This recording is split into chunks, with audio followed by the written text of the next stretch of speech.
Hi மக்களே, எல்லாரும் எப்படி இருக்கீங்க? நான் நல்லா இருக்கேன். அப்படியே நம்ம வாய்ஸ் எப்படி இருக்குன்னு கேட்டிங்கன்னா, கோல்டுங்க. 1 வீக்காக கோல்டு அண்ட் காஃபாக இருக்குது. ஃபீவரும் அதிகமாக தான் இருந்துகிட்டே இருக்குது. விட்டு விட்டு வந்துட்டு தான் இருக்குது. குழந்தைங்கள்லேருந்து பெரியவங்க வரலும் இப்போ எவ்வளோ தான் மெடிசன் எடுத்து இன்ஜெக்ஷனே போட்டாலும் உடம்பு கேட்கவே மாட்டேங்குது. ஒரு 2-3 சிட்டிங்ஸ் உட்காந்து 3-4 ஊசி போட்டால் மட்டும்தான் உடம்பே செட்டிலே ஆகுது. குழந்தைங்களுக்கு அப்படி தான். கிளைமேட் மாறுறனால எல்லாரோட லைஃப் ஸ்டைலுமே இப்போ மாறிட்டு தான் இருக்குது. ஹாஸ்பிட்டல் கிட்டலாம் போனால் லைன் கட்டி தான் நிற்கிது. டோக்கன் 50, 60, 70 வரலும் கூட போயிட்டு தான் இருக்குது. இன்றைக்கி ஆயுத பூஜை க்ளீனிங் ஒர்க் தான் பார்க்க போகிறோம். வீட்டை மெயின்டைன் பண்ணுறது அப்படிங்கிறது ஒரு பெரிய வித்தன்னு கூட சொல்லலாம். அப்போல்லாம் நம்ம சின்ன பிள்ளைங்களாம் இருக்கும் போது ஏதாவது ஃபங்க்ஷன் வந்துச்சுன்னா அப்படியே ஜாலி ஜாலி ஃபங்க்ஷன் வருது, இது பண்ணணும் அது பண்ணணும், இப்படி மேக்கப் பண்ணணும், அப்படி பண்ணணும், இந்த ட்ரெஸ்ஸுக்கு இந்த காஸ்டியூம் எடுக்கணும், இந்த காஸ்மெட்டிக்ஸ் வாங்கணும், இந்த பொட்டு வாங்கணும், இந்த வளையல் வாங்கணும்னு சொல்லிட்டு தான் தாட்ஃபுல்லாக அப்படி தான் போயிட்டு இருந்தது. எனக்கு காலேஜ் படிக்கிறவர்களுமே அப்படி தான். ஆனால் என்றைக்கு நம்ம தனியாக சம்பாதிக்க ஆரம்பிக்கிறோமோ இல்லை எப்போ நமக்கு மேரேஜ் ஆகுதோ அப்போ அது மேலே இருக்கிற நாட்டெல்லாம் சுத்தமாக குறைஞ்சி போயிடுது.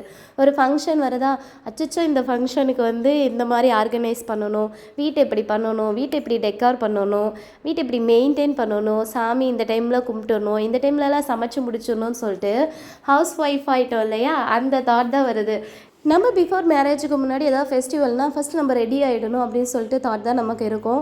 வீட்டில் எந்த ஒர்க்குமே ஹெல்ப்லாம் பண்ணவே மாட்டோம். ஆனால் நம்ம கடைசியில் என்ன சொல்லுவோம், ஒன்றால் தான்மா லேட் ஆகுது, நீங்கள் இன்னும் சீக்கிரம் ரெடியாகி எல்லா வேலையும் முடிச்சிருக்கலாம்ல, பார்த்தியா எல்லாமே லேட் ஆகுது, போ டக்குன்னு ரெடி ஆகிட்டு வா அப்படின்னு சொல்லிட்டு நம்ம சொல்லுவோம். ஆனால் இன்றைக்கி அதே மாதிரி வீட்டில் எல்லா ஒர்க்கும் முடிச்சுட்டு குழந்தைங்களெல்லாம் ரெடி பண்ணிவிட்டு வீட்டை க்ளீன் பண்ணிவிட்டு நம்ம குளிச்சுட்டு ரெஃப்ரெஷ் ஆகிட்டு வந்தோம் அப்படின்னா பாரு 5 நிமிஷம் லேட் ஆகிடுச்சு, ஒன்றால் தான் அப்படின்னு சொல்லிட்டு ஒருத்தவங்க சொல்லும் போது நமக்கு என்ன தோணும், நம்ம இன்றைக்கி அப்படி தானே பேசணும், அம்மாவுக்கு இப்படி தானே இருந்திருக்கோம் அப்படிங்கிற தாட்டில் வந்துட்டு போகுது.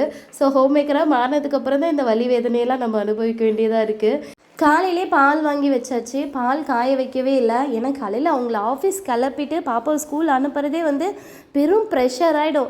8:30 8:45 தான் கொஞ்சம் ரிலாக்ஸ்ட் ஆகும். சரின்ட்டு பால் காய வச்சுட்டு பாட்டிலில் இந்த பக்கம்தான் வச்சேன். எங்கள் வீட்டில் இருக்க குட்டி ஒரு சம்பவத்தை பண்ணி விட்டுட்டான். பாட்டிலை மேலே வச்சுருந்தேன், சிங்க்குள்ளே பிடிச்சி தள்ளி விட்டான், அவ்வளோதான். அது சொல்லியை முடிச்சு விட்டுட்டான். கண்ணாடி பாட்டில் உடம்புக்கு நல்லதுன்றனால ஹஸ்பண்ட் கிட்ட கேட்டு எல்லாமே கண்ணாடி பாட்டிலாக வாங்கி வச்சுருக்கேன். அவர் வாங்கி கொடுக்கும்போதே சொன்னார், ஒட்டச்சா இனிமேல் நான் வாங்கி தரமாட்டேன் அப்படின்னு சொல்லிட்டு. நான் என்ன சொன்னேன், ஒட்டச்சா நான் கேளுப்பா அப்படின்னு சொல்லிட்டு நானும் ரொம்ப வீரமாக வசனம்லாம் பேசினேன். அதுக்கப்புறம் பார்த்தீங்கன்னா என்னால் கண்ணாடி பாட்டில் உடையிறதில்ல, பட் பசங்களால் உடைஞ்சிடுது. ஏதோ ஒரு சூழ்நிலையில் நம்ம ஏதாவது எட்ஜில் வச்சுருப்போம், பிடிச்சி தள்ளி விட்டு உடச்சி விட்டுறாங்க. ஆனால் அவர் உடஞ்சிடுச்சுப்பா அப்படின்னா சரி ஓகே அப்படின்னு சொல்லிட்டு போயிடுவாங்க. நம்ம ஒரு சில டைம் ரொம்ப எதிர்பார்ப்போம், ஏதாவது ஒரு மிஸ்டேக் பண்ணிவிட்டு போச்சு நம்மளை வச்சு செய்ய போகிறாங்க அப்படின்னு சொல்லிட்டுலாம் நம்ம எக்ஸ்பெக்டேஷன் பண்ணும்போது அது அப்படியே புஷ்ஷுன்னு போயிடும். ஏன்னா எதுவுமே கேட்க மாட்டாங்க, அப்படியா சரி ஓகே விடு அப்படின்வாங்க. சின்ன விஷயமா இருக்கும், அதுக்கு ரியாக்ஷன் ரொம்ப பெருசாக இருக்கும். இந்த மாதிரி நீங்கள் உங்கள் லைஃப்பில் அனுபவிச்சிருந்தீங்கன்னா மறக்காமல் கமெண்ட் பண்ணுங்கள். வீட்டை ஒட்டடை அடிக்கும் போது தம்பி ரொம்ப ராவடி சேட்டை. சரி ஓகே டிவி போட்டுவிட்டு அவருக்கு பிடிச்ச பாட்டெல்லாம் போட்டு விட்டுட்டு சரி நம்ம அப்படியே வேலையை ஆரம்பிச்சிடலாம் சொல்லிட்டு ஆரம்பித்தாச்சு. எல்லார் வீட்லேயுமே இந்த ஒரு பிரச்சனை இருந்துகிட்டே தான் இருக்கும். ஒரு பொருள் எடுத்தால் எடுத்த இடத்துல வைக்கவே மாட்டாங்க.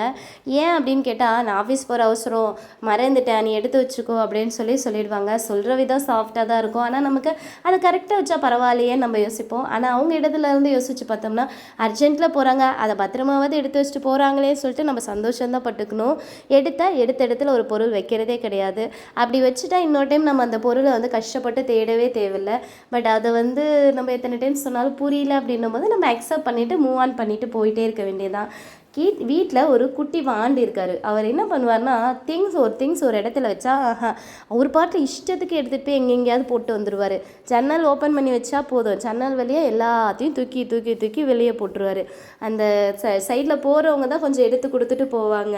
சரி எல்லா ஒட்டடெல்லாம் முடித்ததுக்கப்புறம் கண்ணாடி கிளாஸஸ்லாம் கோலின் போட்டு நல்லா துடைச்சி எடுத்துகிட்டு வீட்டெல்லாம் கூட்டிட்டு, ஆனால் வீடு துடைக்க முடியுமா என்னன்றது தெரியல. ஏன்னா சார் தான் டிசைட் பண்ணணும் நம்ம என்ன வேலை செய்யணும் செய்யக்கூடாது அப்படின்னு சொல்லிட்டு. நம்ம என்னைக்காவது எந்திரிக்கும் போதே இன்றைக்கி இந்த வேலையெல்லாம் முடிக்கிறோண்டா, தட்டுறோண்டா, தூக்குறோண்டா அப்படின்னு சொல்லிட்டு நம்ம நினைப்போம். பட் பார்த்திங்கன்னா அன்றைக்கி அந்த வேலை தொடக்கூட நம்மளால முடியாது. ஏன்னா ஏதாவது ஒரு பஞ்சாயத்து வந்துடும். ஏன்னா குழந்தைங்களுக்கு உடம்பு சரியில்லாமல் போகும், இல்லைன்னா அன்றைக்கின்னு பார்த்தா அவங்க தூங்க மாட்டாங்க, ரீசனே இல்லாமல் அலை வர ஆரம்பிச்சிருவாங்க. வேறு வழியே இல்லாமல் தூக்கி வச்சுட்டு வேலை செய்ய வேண்டியதாகிடும். வாஷிங் மிஷினில் ஃபஸ்ட் எடுத்தோடனே துணியை போட்டு விட்டுட்டு சரி 1 hour வாஷிங் மிஷின் ஓட்டி முடிக்கிறதுக்குள்ளே நம்ம எல்லா ஒர்க்கும் முடிச்சிடுவோம் அப்படின்னு சொல்லிட்டு வெறி கொண்டு நானும் ஆரம்பித்தேன். பட் அந்த டைமிங்குள்ளே முடியவே இல்லை. சாரை வச்சுட்டு செய்கிறது ஒரு பெரிய ப்ராசஸாக தான் இருந்தது. நம்ம எப்பயுமே வந்து ஈஸியாக ஒரு விஷயம் சொல்லுவோம். நான்லாம் காலேஜ் படிக்கும்போது என் ஃப்ரெண்ட்ஸ் கிட்டலாம் சொன்னது, என்னெல்லாம் யார் எந்த கேள்வி எனக்கு கேட்டால் பிடிக்கவே பிடிக்காது. யார் கேள்வி கேட்டாலும் நான் அவங்க ஃபேஸ் டு ஃபேஸ் நின்று வந்து அதுக்கான தகுந்த பதிலடி கொடுப்பேன் அப்படின்லாம் சொல்லிகிட்டு இருந்தேன். பட் ஆஃப்டர் மேரேஜுக்கு அப்புறம் யார் என்ன பேசினாலும் நம்ம கொஞ்சம் அமைதியாக தான் இருக்க வேண்டியதாக இருக்குது. ஏன்னா பின் விளைவுகள் நம்ம ரொம்ப அதிகமாக யோசிச்சு தானே ஆகணும். எல்லா கேள்வியும் கேட்பாங்க. கல்யாணம் ஆனவுடனே அப்புறம் விசேஷம், அப்புறம் அப்புறம் அப்படின்னு சொல்லிட்டு நெக்ஸ்ட்டுன்னு ஃபிங்கர் டிப்ஸில் ஏதாவது ஒரு கொஷின்ஸை வச்சுட்டு அங்கங்கே எல்லோரும் சுற்றிட்டே தான் இருப்பாங்க. ஏதாவது பேக்கை மாட்டிட்டு குழந்தை தூக்கிட்டு ஆட்டோ ஏறி சேலம் வரல போகிற வேலை இருக்குது அப்படின்னு சொல்லிட்டு போனால் கூட அப்புறம் வேலைக்காமல் போகிற அப்படின்னு கேட்பாங்க. அப்புறம் வேலைக்கு போனால் ஏன் குழந்தைங்களா யார் பார்த்துப்பாங்க, நீங்கள் பார்த்துப்பீங்களா அப்படின்னு சொல்லி கேட்கணும்னு தோணும்.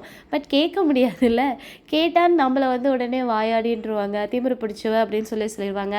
உடனே நம்ம வந்து அப்படியே கண்ட்ரோல் பண்ணிக்கிட்டு இல்லைங்க சேலம் வரல போகிறீங்க அப்படின்னு சொல்லிட்டு பதில் சொல்லிவிட்டு நம்ம நகர்ந்து போக வேண்டியதான். எல்லா ஆட்களும் இப்படி தான் இருக்காங்க. இந்த மாதிரி ஆளுக்கெல்லாம் வந்து நம்ம வந்து கோவத்தை காமிச்சு ரெஸ்பாண்ட் பண்ணி டைம் வேஸ்ட் பண்ணுறதுக்கு பதிலாக அப்படி தான் அப்படின்னு சொல்லிட்டு நம்ம மூவ் ஆன் பண்ணி போயிடுறதே நம்ம லைஃபுக்கு ரொம்ப நல்லது, நம்ம உடம்புக்கும் ரொம்ப நல்லது. ஸோ ஹாப்பியாக இருப்போம். ஒரு வழியாக வீட்டை வந்து சுத்தமாக கூட்டி எல்லாமே முடிச்சாச்சு. இன்னும் வந்து இந்த கேட்டெல்லாம் துடைக்கிற வேலைலாம் இருக்குது. சரி ஓகே மெதுவாக பண்ணிக்கலாம். ஏன்னா டெய்லி மழை வரனால அந்த மண் அடித்து கேட்லலாம் பட்டுட்டு தான் இருக்குது. நாளைக்கு காலையில் ஆயுத பூஜை அப்போ நம்ம எழுந்திரிச்சு கேட்டை க்ளீன் பண்ணிக்கலாம் அப்படின்னு சொல்லிட்டு நான் உள்ளே போனேன். சார் தனியாக ஊஞ்சலில் உட்காந்து ஆட மாட்டார். நம்மளும் துணைக்கு வந்தால் தான் போய் ஆடுவார். ஏன் துணைக்கு நீ தான், உன் துணைக்கு நான் தான்ற மாதிரி கொஞ்சம் நேரம் விளையாண்டுட்டு அதுக்கப்புறம் கிச்சனில் போய் இருந்த ஒர்க்லாம் முடிச்சாச்சு. அடுப்பெல்லாம் சுத்தமாக தொடச்சி வச்சுட்டு இருக்கிற பாத்திரத்தில் கழுவி வச்சுட்டு சாருக்கு வந்து சாப்பாடு வச்சு ஊட்டி விட்டுட்டு அதுக்கப்புறம் மேலே வந்து தண்ணி வச்சு குளிக்க வைக்கலான்னு நினைக்கும் போது சாரே வாஷிங் மிஷினில் இருக்கிற துணியெல்லாம் வர எடுத்துகிட்டு வாமா காயப்பட போகலாம் அப்படின்ற மாதிரி கூப்பிட்டாரு. ஸோ இந்த மாதிரி நடக்கும்போது வந்து நமக்கு வந்து அவங்க ரொம்ப பார்ட்னர் ஆகிடுவாங்க. நமக்கு எல்லா விஷயத்துக்கும் அவங்க ஹெல்ப் பண்ணுவாங்க. அதே டைம் சேட்டையும் பண்ணிட்டு தான் இருப்பாங்க. இன்றைக்கி நம்மளோட வீடியோ இதோடு முடிச்சிக்கலாம். எல்லாருக்குமே ஆயுத பூஜை தின நல்வாழ்த்துக்கள். இந்த வீடியோ உங்களுக்கு பிடிச்சிருந்தா லைக் பண்ணி ஷேர் பண்ணி மறக்காமல் கமெண்ட் பண்ணுங்கள். பாய்.